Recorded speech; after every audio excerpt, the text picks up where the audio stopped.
Naka 3 points lamang si Stephen Curry sa buong fourth quarter, 1 out of 7 sa field, 1 out of 5 sa 3-point line. Gayon pa man, nagtapos siya na mayroong 29 points and 5 3-pointer. Si Butler naman 27 points. Saan nga ba nagkamali ang Golden State Warriors? Well, definitely wala silang kamalian. Itong Rockets talaga ang pinakamainit sa labang iyon. Marami ang nag-step up big time para sa kanila. Isa na nga dyan itong sa Steven Adams, mga idol, na mayroong malaking impact sa kanilang plus-minus. Ibig sabihin nun, gumaganda ang kanilang laruan kapag nandyan si Steven Adams. At mayroon namang worst plus-minus ang Rockets kung wala si Adams. Si Adams talaga ang naging X-factor. Siyempre, itong si VanVleet, mainit. Siya ang nagpahirap sa Golden State Warriors sa fourth quarter. Nakapwersa pa ng Game 7 itong Houston Rockets at doon ito gaganapin sa kanilang home court mismo.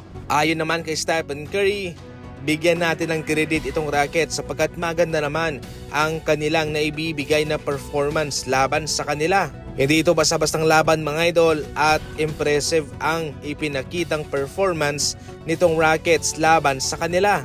Samantalang ayon naman kay Draymond Green, ang isang rason kung bakit natalo sila sa 2019 NBA Finals ay dahil daw din kay VanVleet.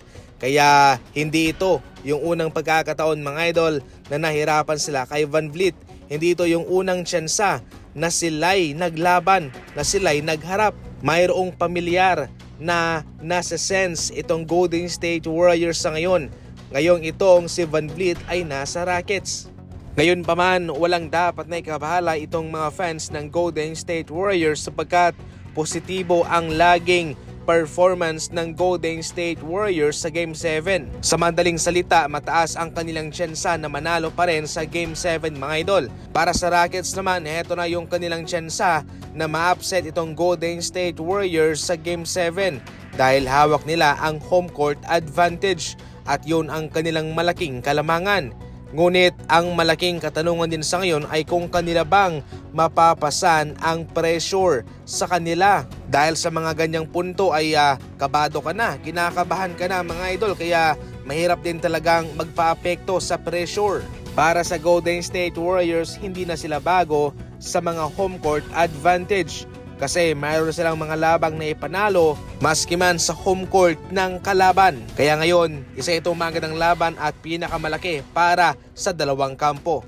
Kung ma-upset ba talaga ng Rockets ang Golden State Warriors o mananakaw ng Warriors ang panalo sa home court mismo ng Rockets sa Game 7. Ikaw, sino ang pipiliin mo? Saan ka kampihan na?